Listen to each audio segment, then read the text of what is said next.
Welcome back to a new episode of the Proportion Global Community. Every 2 weeks, we have different topics on the show, and we are exploring also the boundaries of human-centered design. And that's exactly what we're going to do today. We're going to explore what the social behavior change methodology is, how it's different from human-centered design, but also how the two can complement each other. Fahad, welcome. Can you shortly introduce yourself, please? Hey all, my name is Fahad Ameen and I'm based in Hanoi, Vietnam. And for the last decade, I've been doing social behavior change, as Thomas just introduced. And I have a bit of a prior background in communications and advertising, which actually had connected me with designers all my life, personal and professional life. So just for the audience who have never heard about social behavior change or the SBC methodology, can you shortly introduce what it is? Yeah, it's pretty much the same as we have it in HCD, let's say. And as the name suggests, something that aims at behavior change. So suppose I, as an individual, as a consultant, let's say, am tasked with helping the Hanoi, the Vietnam government in trying to decrease fast food consumption in a certain population. So that would translate into people consuming less specific kinds of food. So anything and everything that we have to do in that process is social behavior change. And the social part of it comes from the consciousness that human behavior is socio-ecological. So you don't just communicate with somebody, put a poster, hey, don't get that burger, trans fat, no good, don't do that, gotta change everything. No, because there are far too many dimensions to this.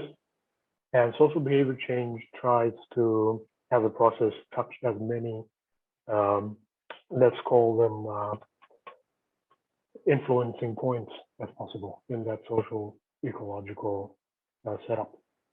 That does include communications. That does include a lot of design processes, as you can imagine. If it's a service, if it's a product, it can be anything. Even communication itself has to be designed. Strategies, everything is designed. Now, this process, if you have to put in a model, I would put it in 3 steps: inquiry, development, evaluation, and cycle. And within inquiry, which you can call immersion in your process, or any kind of formative research you want to do. Before that comes, actually, if it's a project sense of talking, you have to specify the behavioral objectives, but that's on you. So you have to know exactly what you want to change. Based on that, you want to inquire, then you want to develop, and within that development would be all the testing that you would need, all the implementations, and then testing of that, which you might call prototyping or field testing, however you call it. Yep. That can be material, that can be activity, that can be anything. And then implementation, and then monitoring will be, again, cross-cutting, because you learn and you do. And then final evaluation. And then today's final product is, again, tomorrow's learning. And it keeps going on and on and on. So that's basically, in a model sense, what SBC process is. So it sounds pretty similar and familiar to human-centered design, where you also empathize, you create ideas, you build prototypes, you test and experiment, and you have feedback loops, and that's where the iteration comes in. So that sounds pretty similar to what you just described. So what would you say is the key difference? What is SBC different from HCD, or social behavior change different from human-centered design, to prevent any abbreviations? Exactly. So the difference is really in the using of the words. Really, SBC is used as a broader understanding. SBC can be a program in itself. And a good example would be, like I said, maybe a 5-year nutrition program. I'm sorry, one of the things that I didn't mention in my introduction is my last decade's experience is completely in international development and cooperation. So I predominantly come from that focus. So that might be a relevant point. I did have some things to do otherwise, but I think I should call myself a development professional. Mhm. And in that regard, let's say I give you like a 5-year program which has a, let's say, malnutrition or reducing malnutrition focus, and that whole program can have a social and behavior change identity, if you want to look at it this way. So finally, I want to decrease stunting rate of a country from 60% to, let's say, 50%. I just hope that doesn't happen. But, and in that, I would call, or an SBC professional would call, HCD an approach, and which would be most relevant in the inquiry phase and the development phase. Right. So as a way of operation, as a way of functioning, or let's say data collection, or even designing solutions, I use this HCD approach. And I would call my overall set the SBC, because my actual goal is, my final results, my objective is behavioral. The outcomes are behavioral. So that's my, the other thing is, as we were discussing in our last session, and you have really nailed it in that last article, I highly recommend everybody to check it out, please. In the article that you shared, is the scale. HCD is usually understood to be most effective in a small scale. Whether or not that's right, it's understood to be small scale and short term.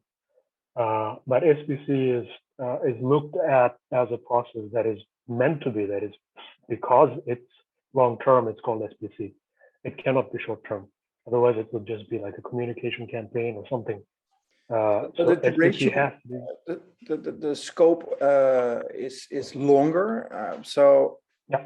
I can imagine that the advantage of having human-centered design embedded in a longer program caters for doing more iterations. And I think that was the discussion we had in the previous session, that if you as a human-centered design professional are being contracted to run a research and design sprint, for instance, it's often budgeted for a single cycle, and hopefully there is budget for a second cycle. But what I now hear is, if HCD is a tool and embraced in a SBC program, a longer term program, the big advantage probably is, and I'd like to validate that with you, is that there is more budget catered for multiple iteration cycles.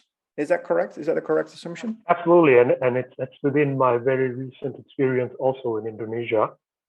I mean, whether or not you're going to get that funding is obviously, it's not, it depends.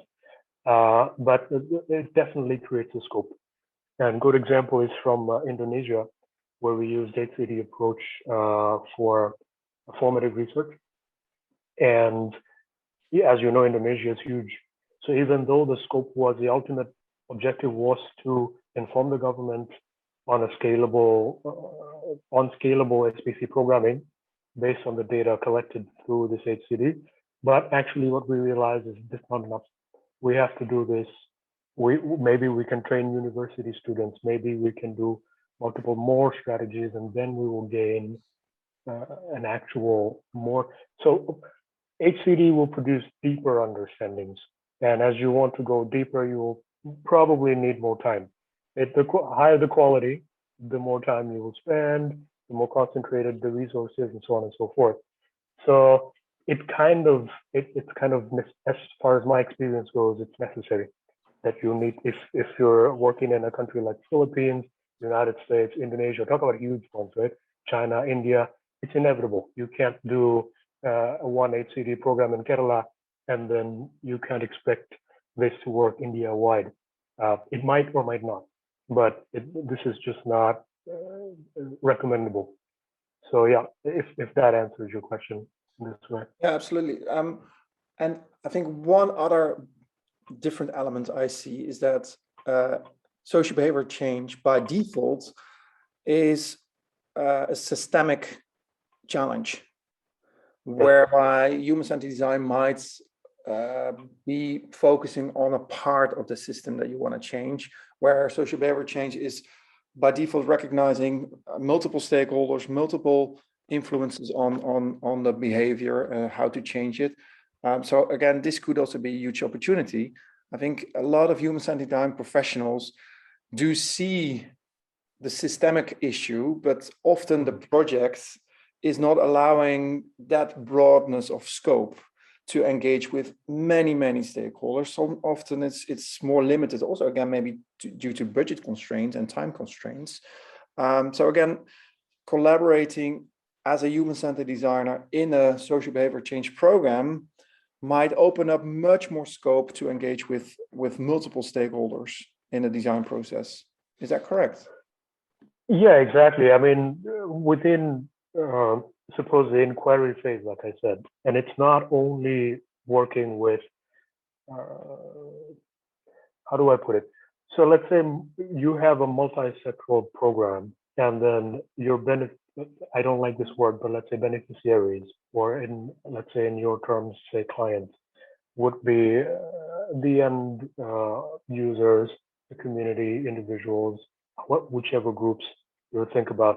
But the design process might involve, obviously, as you mentioned, all the stakeholders that are involved. And I think HCD principles should be used in gathering inputs at that phase already. So it should be design within design within design, if I'm picturing how you were picturing it. And of course, if you only design a solution with end users, it does expose HCD professionals anyway with this multi-sectoral community, just by virtue of being part of it. But how I would actually profess that get an HCD professional from the get-go and make the whole process design oriented. You need to have a designer anyway. And your SPC person has to be at his or her heart a designer. Everything is a design process. So this is the interesting, that's why I use the word inflection points, where what kind of spiral within a spiral can we create so that SPC and HCD are just parts of each other. It's kind of an inseparable conglomeration. Yeah. So if you inflect or reflect on both perspectives, what can a human-centered designer learn from a SPC professional and vice versa? Well, that's a really broad question, because SPC is a broad topic, as we. So at what part? So suppose let's say drivers and determinants. So when we drivers and determinants of behavior. So a behavior-centric professional, say a behavioral economist or a behavior change advisor, such as I, or somebody, a behavioral psychologist, the elements that he or she works with may or may not be common as with the elements that you work with. So I will work with a list of determinants that I know that I can use to strategize influencing his or her behavior, which you may or may not know. You are going, I don't know, not you may, but you're probably going to go for the immersion phase for the community to, okay, let's build a new toilet immersing with this community and see what they feel like, what their behavior is, attitudes are. But how do you know what to look at?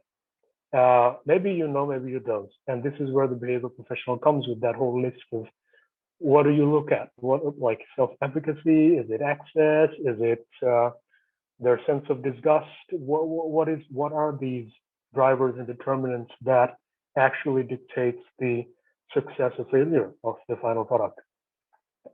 That's first. It will give you the solid foundation into what may or may not work.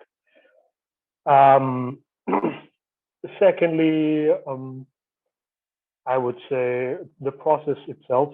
I have found that we have discussed it in the last session also, that a democratic process, a bottom-up process, is probably not always the way to go. Sometimes even the clients, they don't want it.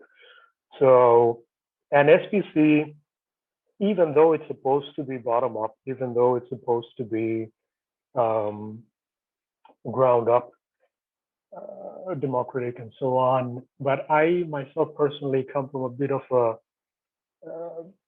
different kind of a perspective, and I don't judge a top-down approach when it is the better way to go, because sometimes the bottom wants the top. They are like, look, I don't have time to design a new tippy tap with you. Why don't you come up and show me if it's useful? Then I'll take it, and I will just keep it minimal. And in that regard too, because SBC works with, like, SBC professionals historically have worked with governments and big programs and la. They're kind of, again, it's not canon. It's not supposed to be like that in the text, but it just ultimately happens to be we implement programs, so we can learn from each other's experiences. What happened, or what didn't happen, what failed, or what didn't fail. One of And the again. when you talk about top down, I'm just thinking like, who are mainly contracting social behavior programs? Is that indeed the government? I mean, you mentioned the government of Vietnam that you work for in foods and health, basically. Yeah, no, so Mainly governments or large institutional donors, or what about the private sector, for instance? Are they in the equation at all? correct. So just a correction, the Vietnam government thing I was just exemplifying. I don't actually work with the Vietnam government in this Right. regard, but I was working with other Southeast Asian governments. So yes, predominantly governments, international cooperation organizations such as the World Bank, the UN, and then NGOs, a host of NGOs, mostly in this sector. Uh, Absolutely, and the governments don't only work with the development people; they work with advertisers also. A huge part of behavioral science, like some of the videos that I shared with you, knowledge actually, most of it goes into the private sector. The private sector knows and uses it much more, but that's usually for marketing and advertising. Uh, the UK government has done for decades beautiful work. Well, a lot of it is actually not known to the public, but this has been studied and implemented for decades now, starting from your traffic, from your marketplace, from your professional environment, every service that has ever been designed. As a design professional, you would know that anyway. So behind more or less every interaction you do in society, there's a high chance there's been behavioral scientists involved. So the path is broad. It really depends on uh, where you get it from. But yeah, corporations can hire you, advertising agencies can hire you, governments will hire you, donors will hire you. So it's pretty broad. It's largely applicable. And when you just mentioned how the UK government has done some beautiful things, that triggers me also to ask a question about the dark side. Is there a dark side on SPC? Are there like governments who are wanting to change community behavior, maybe for political power or any maybe not direct benefits for the communities? Absolutely. I mean, if I have to be honest, but there's a dark side to everything. It depends on in whose hand it is and what that darkness represents. So um, even let's forget even about governments in this example. One small example that I think is relevant for everybody in the last 2 decades has been, let's say, Islamic terrorism or religious terrorism. And what it is essentially brainwashing. How do you radicalize people? And and that's a great case study. You can imagine what you can make people do. So of course there is a dark side. Of course, institutions, as long as we've had institutions in the world, we have used dark sides. So the easy answer is yes. But if I have to go into a discussion about that, then yeah, we also can. But it'll be an interesting one. Maybe not in this one. Well, no, let us use our community for social impact and social good. So Yeah. this is this has been a very interesting story, Fahad. Thank you for sharing this so far. So if you're listening to this video and would like to participate in the upcoming live session with the community, then Fahad and myself will be hosting that session on October 19th. So do go to proportion.global/community and sign up for our community if you are a human-centered design professional based in the Global South. So thank you, Fahad, for now, and look forward to Thomas. continue this conversation in the live session.